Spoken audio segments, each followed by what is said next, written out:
जदि आमे माने एमिति लोभ विषय पड़ी रहिबा ईश्वर राज्यर लोभ विषय किए ध्यान देबे। ईश्वर राज्य विषय रे जोड़ा कि लोभ आंभ मानकर जीवन रे जो आवश्यक किए ध्यान देबे। तांको राज्य रे प्रवेश करिबा, तांको राज्यर अधिकारी हेबा एवं तांकरी रास्ता रे चलिबा, तांकरी प्रिय पात्र हेबा, ए विषय रे सेही लोभटा किए आम मानक पय ध्यान देबे। तो आमे विशेष करी आत्मिक लोभ विषय जेमती कि ध्यान देबा, संसार लोभ जेमती आम मानकर जीवन रे न आसीबो, ए विषय गुडा को आमे माने विशेष ध्यान देबार आवश्यक।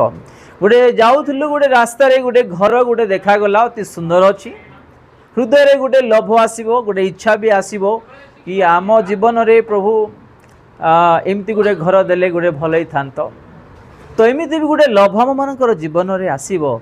तो आमे माने आज लोभरू केमती दूर रहिबा, लोभरू केमती आमे माने जागृत हे जीवन काटिबा, ए विषय रे सावधान हेबाकू पड़िबो। कारण आत्मिक लोभ को छाड़िले जगतर लाभ माने लोभ आंभ मानकर जीवन रे कौनसी लाभ नाही, उपकार भी नाही।